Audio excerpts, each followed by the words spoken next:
Hey, what's going on, everybody? It's Big Juan Robles, aka Stan Nelson with Top Day Gaming with. Hey, it's guys. What's up? And today we're going to do a little quick video on what we feel are underrated cards when it comes to choices for like your deck and like different type of elements that you're playing. And so how we're going to do this is we have one for fire, one for lightning, one for earth, one for wind, and one for water. We're not going to do void just because I actually don't know why I'm not doing void, but we're just not doing void. And so my brother here, he's going to go over each card with you guys. It's my job to show you what those cards are, so you have a visual representation of what he's talking about. So without further ado, let's get into it. So starting off with fire, our turn 0, Kiba Ini Azukua. Go ahead. Yeah, go ahead. Alright, so Kiba is a sort of underrated card. What it does when it comes into play, reveal the top 5 cards of your deck. If there's one or more missions in them, select one, take it to your hand, shuffle your deck. The reason why this is sort of an underrated card is one, we sort of have like this thing where you should only play certain cards for every deck, and so a lot of cards get left out, which is kind of ridiculous in my opinion. So Kiba is one of those cards that you can play in any deck. Any mission-heavy deck is probably best. Something like maybe like a growth point deck or something like that. But it's one of those cards that it's a possible draw. If none of those cards up there were any good, you can always you get to shuffle regardless. So decent card effect. Not something that I've really seen used in these tournaments. Of course, there's better versions of all these cards we're showing you probably, but these are just some of the underrated ones. So Kiba is definitely one of those, in our opinion. Alright, Kiba Inuzuka. Next is our turn lightning. Our lightning choice that we decided on, and it is Iruka Umino. I don't know how to pronounce the last name. Origin of the Leaf Headband, TP1. So this Iruka is I enjoy a lot. It's probably, in my opinion, one of the best Urukas, other than the one that brings himself back from discard. It searches out a client at the end of the turn that is put in play. As long as you don't have a client in play, you can put one in play, or deploy it rather. The best thing about this card is it's a turn 1. It has decent stats at 2/2, so you're not really losing too much power or support with that card. And of course you get to search out a client, and for some decks clients are pretty important, like the Madara Uchiha client in a pain deck, or stuff like that, Futaba, Ami, stuff like that. And then since it's at the end of the turn, there's nothing that anyone can do about it in terms of chaining it with anything. So if you really want Ami to be put in play without having to worry about some sort of weird chaining thing, which I don't think anything really chains plans, but it's something that's helpful. So Iruka is an underrated card that again we never see. Then again, clients are underrated also, unless you're talking about Futaba or Ami. Or Shu that makes Rasengan cost 1 lightning. I mean, nobody plays an Arm. I don't know why. Anyways, next up is our Earth option, and it's sort of underrated. You don't see it too often, but I do know on some lists that it is actually hit. I think it's limited on some. On others, it's even banned completely. But we have our Earth Jutsu Byakugan, and this card is one of my personal favorites. But Byakugan is pretty awesome. What it does is it targets 1 BR in your battle reward area, your opponent's battle reward area, and flips it face up, and you can discard cards out of your opponent's hand based on how many symbols you have. So we all know like BR is a great deck. It's a lot of fun to play. It's got a lot of strategies with it.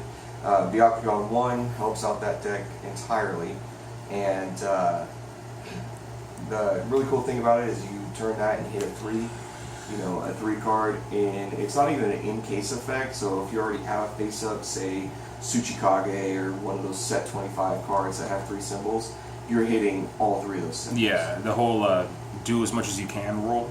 Yeah, so you can just target a face-up Kurotsuchi or one of those weird cards, or Yeah, like I said, any of those set 25 Hokages rather, you're hitting 3 cards out of your opponent's hand, and that's just ridiculous. And it has no specific user either. Anybody could use it, which Not is why yet, it doesn't even require Byakugan. yeah. So it's really good. You can splash it in pretty much any deck that you want. For the purpose of, like he said, BR, it's exceptionally good in BR because if you're playing the deck correctly, you know exactly what you're putting in the BR area. So when you do hit it, you know which card to flip over that might have like the 2 or 3 symbols on it. Yeah. So next up, we have our wind option, Kurenai Yuhi, waiting for someone's return. This is a card I didn't really know about, but my brother plays it here and there, and yeah, so we thought we might bring it up because it's actually very, very good. Yeah, so this Kurenai is one of my favorites. I know there's, like I said, there's other better versions of cards, but a card like this, it states that during the battle phase, your ninjas can't be affected by your opponent's ninja effects. Something like that is pretty insane. You can say goodbye to Tachigol. What other cards? Unwillingness. Oh, I had a big long list of this lined up.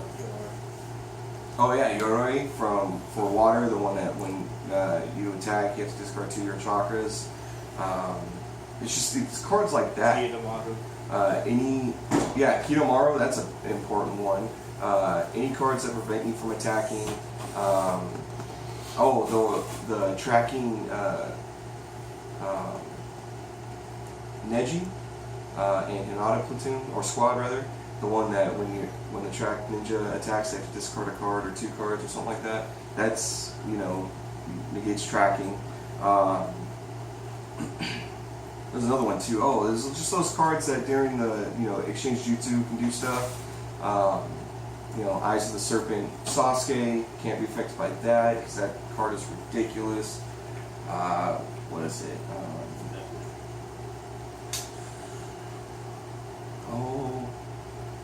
He doesn't know. know. Zabuza. There's Zabuzas that can't be affected.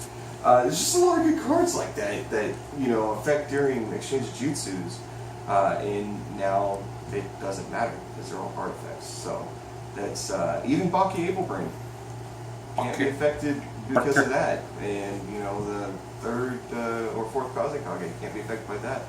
So those are some good effects that are detrimental, but all get stopped by one effect, and that's crazy.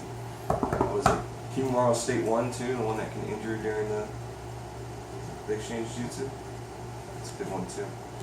So yeah, it stops a lot of good cards. Yeah, childhood too. Come in screen, man. He looks like he's talking to a wall. It's weird. Anyways, okay, so that was the wind option, and then we're gonna finish it up with water here. We have our turn 0 Sea Monster. Let me show you guys real quick. So Sea Monster is a fantastic card, just because it's a turn 0, 5/0. The only problem is it can't attack, so it doesn't see any play. But, as much as the game is about offense, it's just as much about defense. So, you play a card like this, and even though it can't attack unless your opponent has 2 or more water chakra, essentially. Opponent has a waterless chakra with a water symbol, so you cannot be sent to attack. Yeah. So, with how, certain card or certain decks run, like Good Card Deck and stuff like that, Sea Monster is actually a very viable turn 0.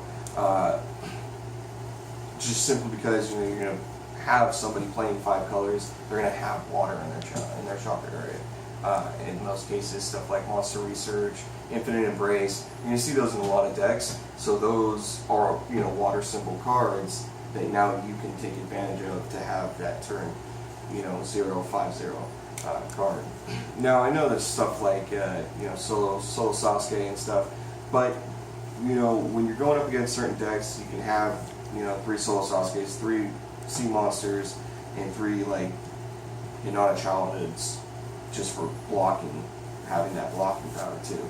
So those are some really good turn 0, 5/0 capable cards that you can take advantage of. So those are some of the underrated cards that we feel.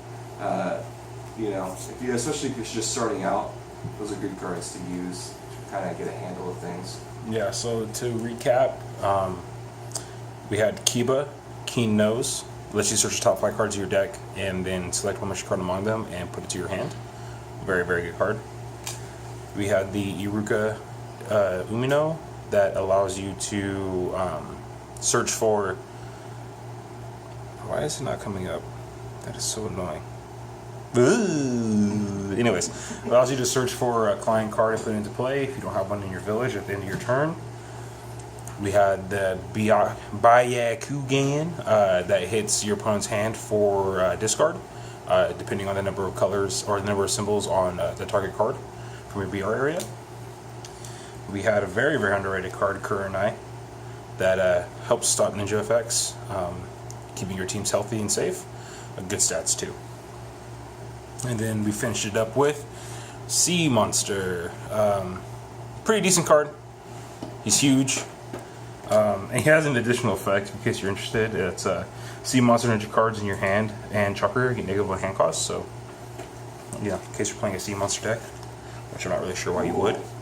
That's a good idea. It's a horrible idea. New deck idea. Don't listen to him. If you guys like that, He's talking out of his ass. Let us know, and we'll think of some other cards that are underrated. I can already think of a good amount that. All 3 OCs. Yeah. This video idea came up because our good friend Anthony Hernandez, he put up a video about good mission cards to use per element that weren't the Sonin cards or the dual element cards. And so we just kind of want to go off of that because as cool as that is, we also wanted to give you guys some ideas, a little bit of our insight of our play styles and the fun cards we like to use and stuff like that. And so, like my brother said, if you guys like what you saw, definitely leave a thumbs up on the video. Let us know if you guys want to see anything else, like missions, jutsus, clients, what we feel are some of the best, like super rare cards, maybe something like that. We're always trying to come up with new ideas, and so we wanted to get you guys involved. And as always, for those of you keeping Naruto CCG dream alive, we salute you. Big one out.